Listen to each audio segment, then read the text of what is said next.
Also, so before we begin on drafting, I did want to give out some kudos. I finished listening to Limited Resources, or most of it.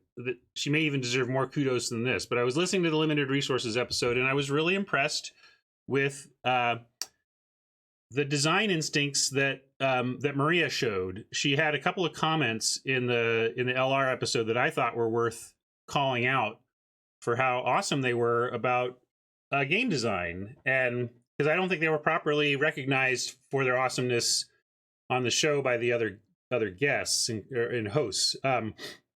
So the first thing she nailed, I think, was how to solve White's problems in draft, because we have seen the only time that White has been good in the last couple years in draft has basically been M19 and to an extent Guilds of Ravnica, where Boros was strong. And M19 in particular jumps out at me, and well, M19 and Guilds of Ravnica, White was only good in its context with Boros, first of all. So really, it wasn't White being good; it was Boros being good. And the things that put them over the top in those contexts were that the go wide strategies were really well supported with falter effects and pump your team effects to let you break a stall and actually get those damage points through. Red provided a lot of those abilities, though, so White on its own has a hard time being that. But I think White's big problem as a color in the color pie for Limited right now is that LR talks about how everything is shades of mid-range, and White is always like aggro-leaning mid-range, which is not going to be a really good place to be in Limited in general unless you have those support tools. So unless R&D is going to keep making pump your team, go wide strategies really work like they did in M19 and to an extent in Guilds of Ravnica, they need to come up with a different way to help White out, help bridge this gap between the White power level and these other cards. And I think Maria nailed it. She said her design suggestion was like a 2/1 flyer for 2 that had a 6 mana exile a permanent, sacrifice this, exile a permanent effect.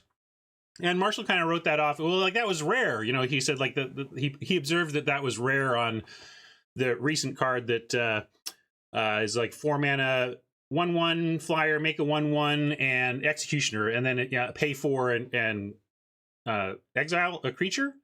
And it does, but just because that rules text is on a rare doesn't mean it couldn't be on a common if the cost were right. But what I think Maria nailed there is that where White keeps falling behind is that it runs out of steam with its aggro-leaning mid-range and then doesn't have the tools to get through. So I think Maria was dead on in that White needs to get the same kind of utility off their creatures late like other creatures do. Like, for example, what is the White equivalent of in Dominaria the witch, that the 1/3 for 2 that if you kicked for 4 discarded 2, right? Something flexible like that. So anyway, I really appreciated that Maria identified that what White needs is a lot more tools to do something excellent in the late game with creatures that had earlier been part of your aggro plan. It's like all these White creatures that are aggro leaning, they aggro lean, then they stop, and then they're like, oh, hey, here I am, waiting to die. It's like you got to give those creatures more something to do. So I thought that was excellent. Good job, Maria. And then the other thing she kind of nailed was really interesting was she talked about how she benchmarks that they I think she used kind of a bad creature for it. Like it's such a creature that I don't even remember what it is. But I did want to. She was saying she asked herself when looking at a pick, would I rather have this card that I'm considering, or would I rather have this benchmark card? And Marshall seemed like he raised his eyebrow at that a little bit too, but I just wanted to call out that benchmarking on baseline cards like that was actually how R&D balanced Limited while I was there. They use a lot of different techniques to balance Limited, but certainly benchmarking was one of the things they did. Instead of, LR has grades or whatever to identify how strong a card is for Limited. For a while, R&D was saying, is it So there were cards that were like, is it Windrake was a go-to? Would you rather? Yeah, exactly. She raised like to be fair, Marshall raised his eyebrow at the card she chose more than the behavior in general, and that's true. That was a legit eyebrow raise. Maria, you should change the card you use so that it's more adaptable for other people. If you use more R&D style of like they used Windrake as one line in the sand, better or worse than a Windrake, a 2/2 flyer for 3. Then they had Mamodi Jin, like, is it better or worse than just a flying bomb, basically?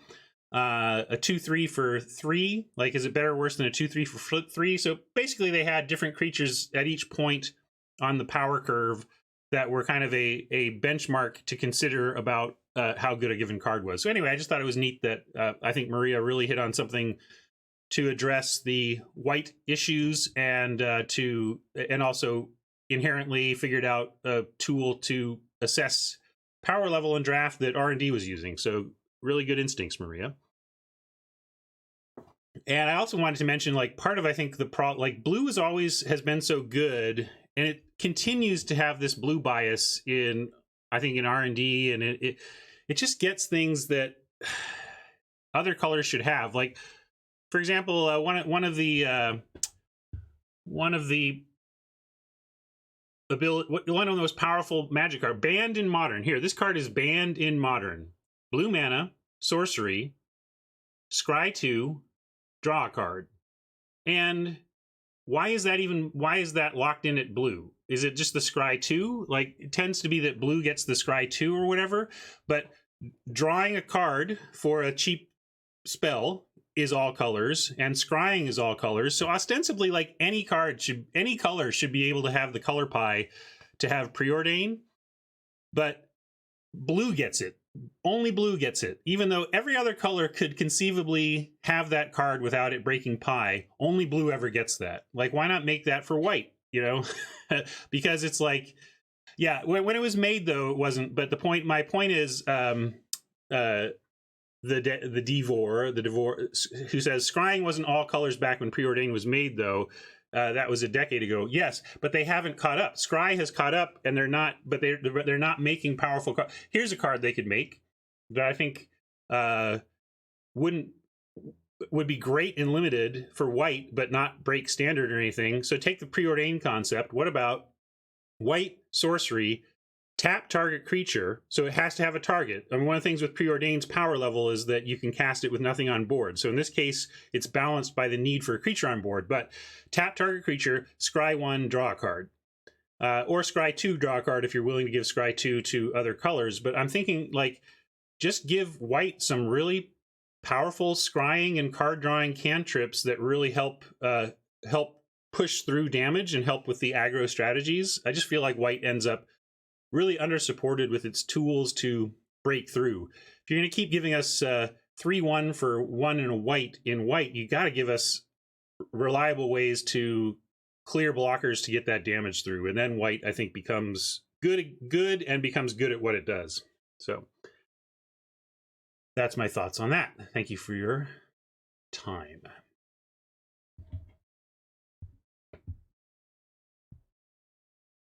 Let me take a look at some thoughts and feedback there. I was mostly focused on my notes and not any comments that were coming in.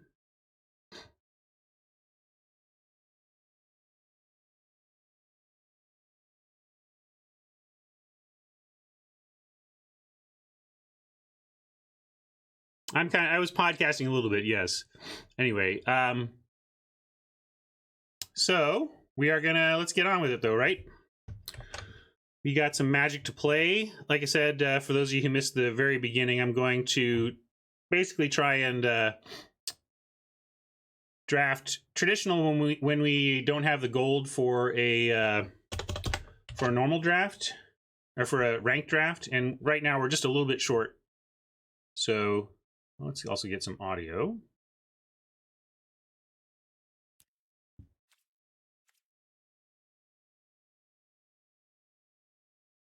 Oh yeah, we got packs to open. We can do that. We should do that. This was from season end pack rewards.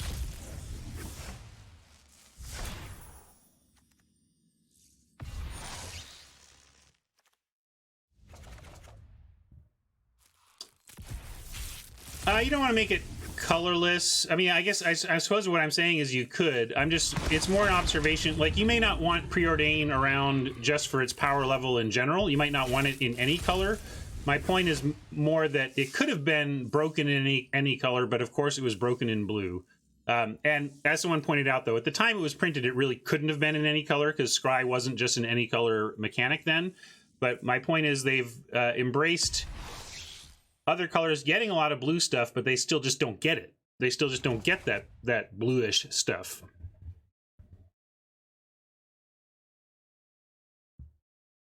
What are your thoughts on hard disabilities like red not interacting with enchantments versus soft stuff like blue can bounce and counter any non-land permanent? The lines of the color pie are important, but they can be blurred.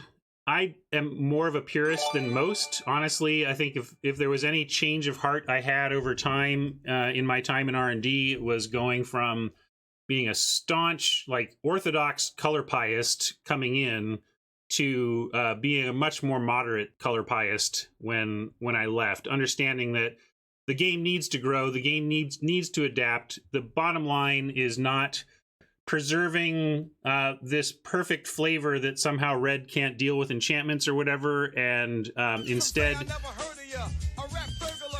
making sure that you feel that the game is fun, and that if things do break pie, that they're flavorful. Like, Hornet Sting is a good example of a card that that when I went into R&D, and like, when was that first printed? Hornet Sting is a perfect example, Hector.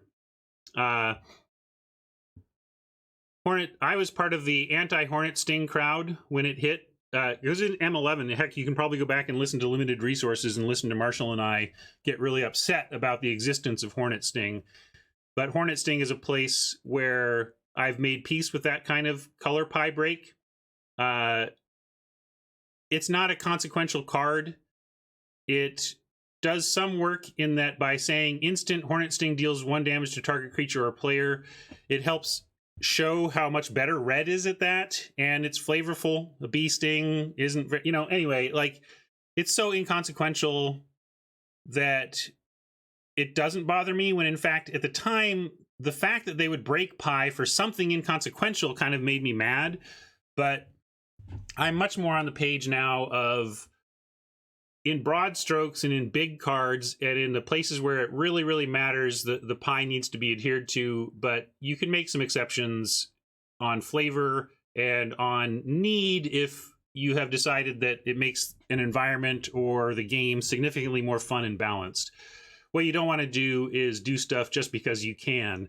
If you're like, hey, there's Red's got this rule against enchantments, being able to destroy enchantments. Well, I'm going to throw that rule out the window and make this card that allows Red to destroy enchantments. And I did it because it was a rule to break. Like, that's terrible game design. You're not even, that's a terrible reason to break the pie.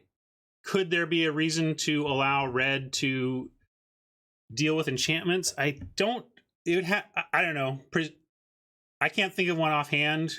There probably is one that would be maybe a good reason, but I also do think that they should stick to the pie where they can, unless they realize it's kind of breaking the game, like that blue had too much of the pie, for example.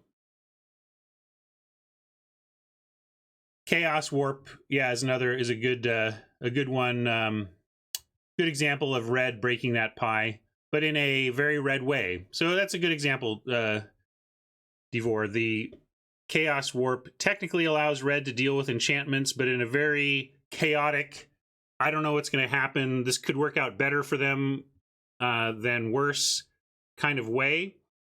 But it does bug me a little bit. So yeah, like I said, it's not that I've gone from orthodox to no pie religion at all. It's that I've loosened up a little bit, but Chaos Warp still kind of bugs me, actually. I just don't think you need to break those rules when they do help define the game, and they help define the colors, and it helps force players to mix their colors to answer weakness. Okay, let's really draft now.